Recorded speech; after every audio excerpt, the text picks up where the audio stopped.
4월 1일 화요일 아침 우리가 오늘 함께 나눌 말씀은 누가복음 18장 1절에서 14절 말씀입니다.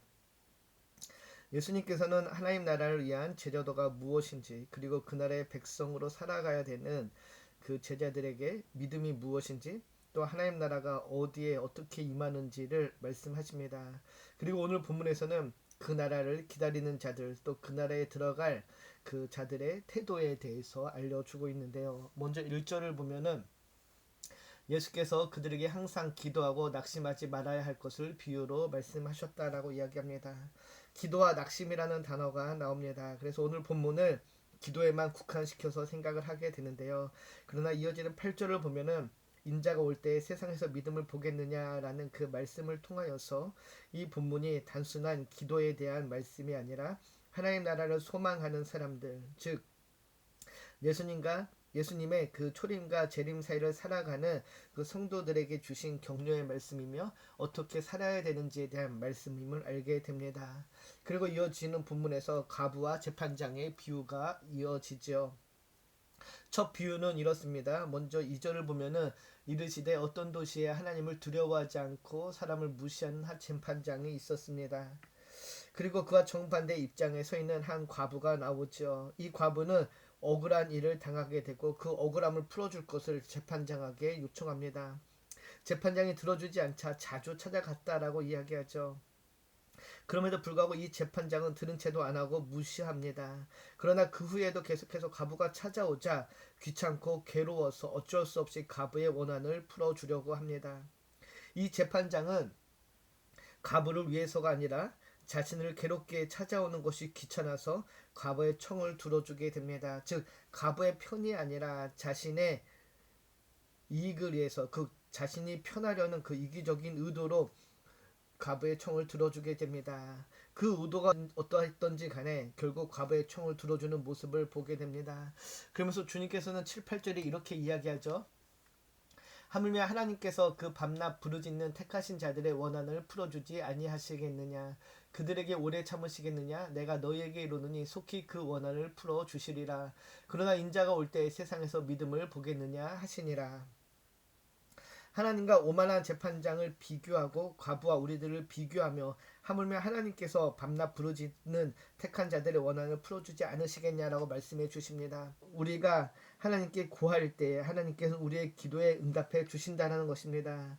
이 말씀은 말세의 시대를 살아가는 우리에게 위로가 되는데요. 그러나 이 말씀을 우리가 볼 때 조금 주의해야 되는 것이 있습니다. 이 말씀을 잘못 이해하게 되면은 과부가 재판장을 괴롭게 한 것처럼 우리가 하나님을 귀찮게 하듯 계속해서 기도하면은 하나님께서 결국 우리의 기도를 들으시고 응답해 주신다라고 이해하게 되는데요. 그러나 그런 의미가 아님을 알아야 합니다.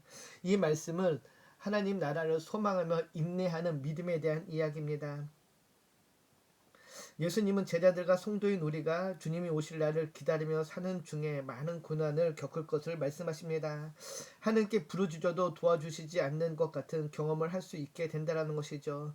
그런 시간이 계속 될 수 있다는 것입니다. 그러나 결국은 재판장이 과부의 그 청을 들어주셨듯이 하나님께서는 성도들의 모든 기도를 들으시고 결국 하나님의 때에 하나의 방법으로 응답해 주신다는 것이죠.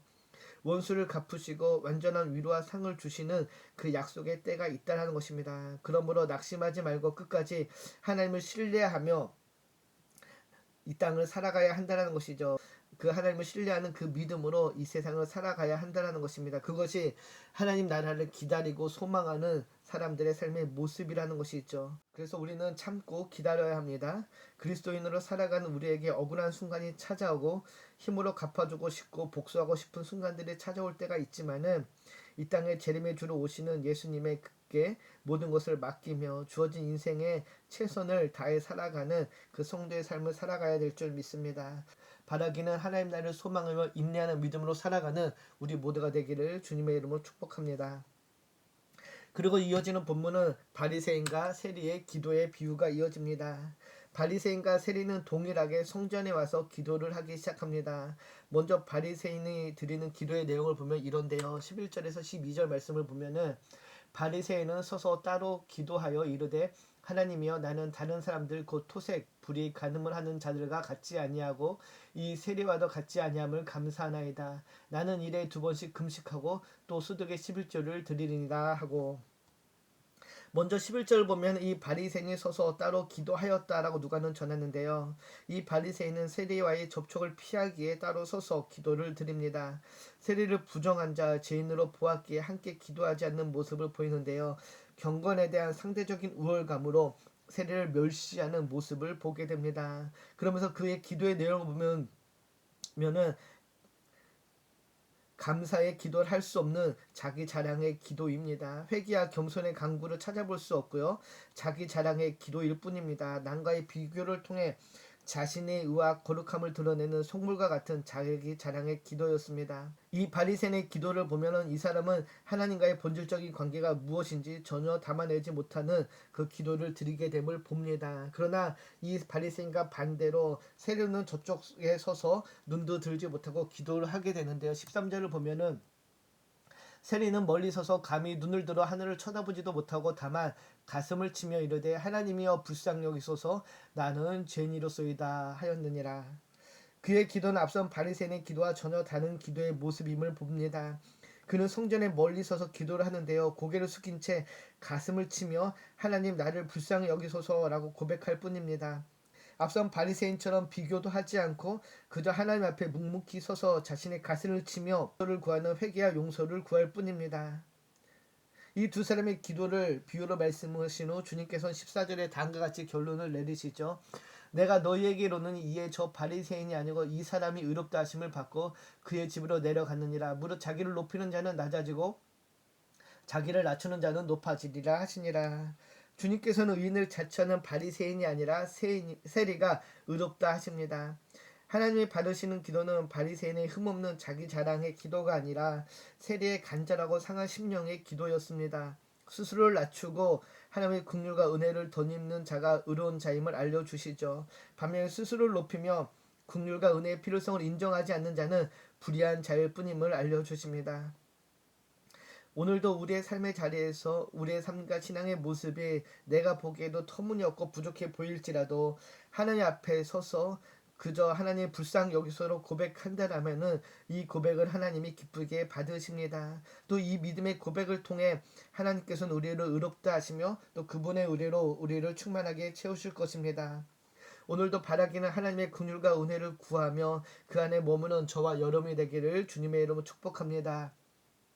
오늘 본문의 기도는 하나님 나라를 소망하며 살아가는 우리가 어떠해야 되는지 알려줍니다. 믿음의 기도, 겸손의 기도를 통하여서 결국 하나님 앞에 낮아지는 모습으로, 낮은 자의 모습으로 하나님 나라를 소망하며 하나님의 뜻을 구하는 삶을 살아낼 때 하나님께서는 우리를 통하여서 일하게 되실 것입니다. 바라기는 오늘도 주의 자녀로서의 합당한 그 은혜를 구하며 살아가는 모두가 되기를 축복합니다. 기도합니다.